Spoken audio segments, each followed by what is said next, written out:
Welcome to Trippy Commentaries and our coverage of the 2014 fantasy baseball season. We're getting ready for the draft and covering every single position. Thank you guys for tuning in. I'm RJ here with Justin and Kyle. What's going on? And we are going to take out the shortstop position today. A pretty interesting position when it comes to fantasy baseball because there's some guys that can get you some big-time homers, there's some guys that can get you some great stolen bases, and there's a couple guys that can do both. And there's a lot of guys that don't do either. I was going to say, and there's a bunch of guys that won't do much at all.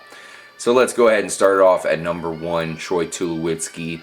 Pretty healthy last year, 126 games, so for him, that's fantastic. Yeah. He had 25 homers, his 312 or 312 average. We'll take it. He's by far the number 1 guy. Number 2 is Hanley Ramirez. Dealt with some injuries last year, but when he was actually in the lineup, he was a beast. 20 home runs, 10 stolen bases with a 345 average and limited time. Only 86 games played. Wow. I think Hanley Ramirez could be the clear-cut number 1 if you know he's going to be healthy and if you know he's not going to have team issues or whatever else that Hanley Ramirez has had over the past couple seasons. He's a premier hitter once he is healthy. So if he stays healthy, I see him having a bigger season than Tulowitzki. Yep, and I agree. Number 3 is Desmond for the Nationals. This guy's really come on. He's had back-to-back 2020 seasons. So out of a shortstop, that's phenomenal. And we like this guy a lot. A 280 average last year. He's really the third Money in the Bank guy. I mean, if the other guys stay healthy, we know they're solid. Desmond's still in that same category. Yeah, he has room to get better. Yeah, just like second baseman, it's harder to find power guys at shortstop. So Desmond's one of those few guys that could be a top shortstop pick and have 20 homer power. Absolutely. Jose Reyes comes in at number 4. Of course, he's for the Toronto Blue Jays there. Last season really didn't put up the stats that we thought we were going to see out of a full season, but then again, we saw him get injured. He only played 93 games. That's the story of this guy's career so far, unfortunately. He's a great player, but I can't put him on there. I have to put Andrus ahead of him. I think Elvis Andrus this year is going to have an amazing season at shortstop. So you're an Elvis Andrus fan? Big time, man. He's probably gonna get you 40 stolen bases. He's gonna get you 90 runs, if not more than that this year, because of the additions that Texas has. Yeah. I see him being a big center part and scoring a lot of runs this year and getting a lot of stolen bases. Now, I'm going to withdraw my opinion about Elvis Andrus because he's, for now, just because he's not on the list, and I do have something to say about him. Yeah. But he actually comes a little bit further down. I have a couple guys rated over him. Number 5, Segura. Man, absolutely shot out of a cannon last year. He looked like one of the best players in baseball. That's how good he was. I mean, speed, power. Yeah. He had the total package. He was hitting for a plus 340 average at times. Yeah. But then in the second half, we saw a crazy slump. Yep. A big-time slump. In fact, it was like a historic slump. But at the end of the day, he had 44 stolen bases, which you know damn right, stolen bases don't really go on slumps. If you can get on base, you get a chance. 294 average, we'll take that. Expect him to bounce back. This is his second season. We see players in their rookie years go on slumps all the time. We saw it here in Tampa Bay with our rookie Will Myers. And it's not like we expect these guys to go on slumps every year. It's just rookies, you have to deal with a lot. These managers are studying you even though they haven't even played you yet. And by the time they played you, they know everything about you. They know all your tendencies, and that's where these slumps come from. Yep. We think Segura can bounce back. He'll have the protection of Ryan Braun back in the lineup. Number 6, Ben Zobrist. Shortstop eligible, along with some other positions. Last season, had 12 home runs with 11 stolen bases. We do expect that to go up. Now, his 275 average, Justin, if you had to guess, what do you think Ben Zobrist's average will be at the end of the season? I'm going to say right at 275. Really? I think he'll be floating right in that neighborhood. I think as Rays fans, we would be happy with that. I think we want more, but 275, we know that he probably had a pretty productive season. But if the other numbers can increase, twofold. If we can get 20 homers and 20 stolen bases, that would be one of his better seasons. Yeah.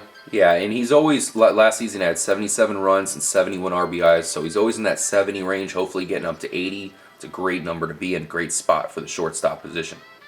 Moving on to my number 7 guy, Elvis Andrus.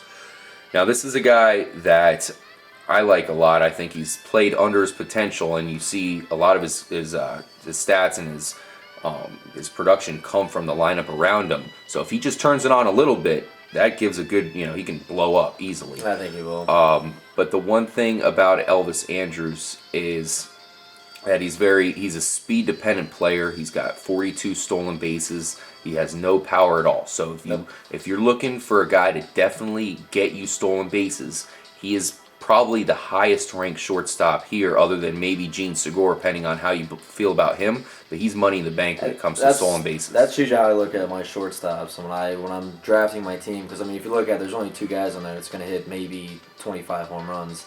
That might go over 25 home runs. So if I'm depending on my shortstop to be my power guy, then my team's probably not going to do too good during the season. Mm-hmm. I do look for the guys that can get me stolen bases. Another guy that I like, which I would put in this area just because Ben Zobrist, I'm looking at him more of a second base. Obviously, you can use him as a shortstop. Yeah. I like a young guy like Everth Cabrera from San Diego. He's another guy. He might lead the league in stolen bases this season. Yeah, love Everth Cabrera. A lot of speed, just a lot of potential with him. So that's another guy I'd like to see that I would draft in my top 12. Number 8, I have J.J. Hardy, a guy who we've seen with consistent power. 25 homers. Now, last season, his average slipped off a lot, which we've seen from him in the past. He got all the way down to a 263 average, which isn't terrible. But one thing is, Baltimore has improved their lineup this season, and that's really going to benefit J.J. Hardy. Hardy also had a lot more power last year. There was a period in the beginning of the season where he was just killing it, hitting home runs left and right, and you're like, what is going on with this freaking team? Are they all juicing up? You got Chris Davis, he's hitting home runs. You got Hardy's hitting home runs, Matt Wieters. If he can keep that power going, man, he's a solid shortstop. And I think going to Baltimore with Buck Showalter was the best thing for him, because when he was in Minnesota, J.J. Hardy I think they cut him. I don't even know if he wasn't even fantasy mentionable at that point. Yep. Goes to Baltimore. I think Buck Showalter has really done a lot to help him out, and I definitely see him as being a top 12. Yeah, if your path is going to be going for power in your middle infielders, you're going to want to go for the Hardys or the Desmonds or the Tulos. Yep. All around great player. His average did sink, but I think he can come back from that this season, especially with the guys added to that lineup. Nelson Cruz, another guy for protection. Yeah, you're going to be able to get him at a good bargain price as well. Yeah. So he's one of the smarter players to go with if you can't grab an upper echelon shortstop. Yep. Number 9, man, can you believe that Starlin Castro has fallen this far? Guy, we had such high hopes for the guy, and we expect him to bounce back. That's why he's in our top 10. But last season, 10 home runs, which isn't terrible, but a 245 average coming from a guy who we've seen hit over 300. That's been the name of his game, man. He's going to get a lot of base hits, and that's what he does. And last year, I'm not sure what happened to him, but I think it's a mental thing too. It is. Being on a losing team, you're not sucks. going anywhere. Yeah, it does. I'd hate to be playing for the Cubs. Doesn't help. He's got big time potential. We'll see what happens there. The Everth Cabrera spot is number 10. Now, last season, he was, in fact, at the time of his suspension, he was one of the guys who was hit up with the suspension. He was a top 5 shortstop. So that shows you his potential is definitely higher than number 10. And like I said, speed is his game. Taking steroids or whatever they're claiming that he was taking, I don't see that affecting his speed too much. He didn't really have power anyway, so it's like, it's kind of one of those guys this wasn't really helping him anyway. So. Yep. Number 11, a guy who's pretty underrated these days, is Alexei Ramirez for the White Sox. Now, last year, he threw up 30 stolen bases with a 284 average. That's perfect for your shortstop, It's funny how, if you don't have a Tulo or an Elvis Andrus or Zobrist, you can find an Alexei Ramirez, put 30 stolen bases into that spot with a decent average. That's pretty good production. It just kind of shows how the depth of shortstop is. There's not a whole lot of depth here. We're talking about Alexei Ramirez being in our top 12, and I'm looking at anybody else I could think of who could possibly go over here, and I just can't. I would take him over pretty much all the guys that are left. So. Yeah. And number 12, we definitely have to throw in Jed Lowrie for Oakland. Now, he's extremely injury prone. We fully expect him to get injured this season, possibly for a long time. But the bottom line is, when he's in there, he's totally worth playing. He had 15 homers with a 290 average last season, and those guys are worth it. As long as you have a DL spot, guys like him are worth it because when he is healthy, he's really going to help you. You can always use a shortstop that good for such a bargain price that he'll come with. Yep. A guy we got to mention here at the end of the shortstop preview here, Trippy Commentaries, is good old Jimmy Rollins. Now, he was recently benched there in Philadelphia. I don't know. I think his time has probably come and gone. Yeah, it sounds like he's having some problems with Rhino, who's now the manager in Philly. Yeah. You don't want to see that happen. Jimmy Rollins has been the face of that franchise for damn near a decade now. Championship team. Yep. Absolutely. So it'd be a shame to see him kind of, pushed out of the lineup, but it kind of always happens to these older players. It always happens. Time has run its course with Jimmy Rollins. I'm not going to say we're giving up on him. If something happens, or certainly if he gets traded to a better situation, I think he can still put up possibly 15 homers. Yeah, he's a veteran player in the truest sense that he is going to come through and the team needs him to. That's kind of what he's always done. Yeah. Will he have a consistent season? Probably not. He's probably going to have his times where he looks great. He's going to have his times where he looks really bad. But another guy, because I seem to always do this every year, I seem to never get a good shortstop. I always wait. I just hold off because if you don't get the top two guys, it's kind of like, Yeah.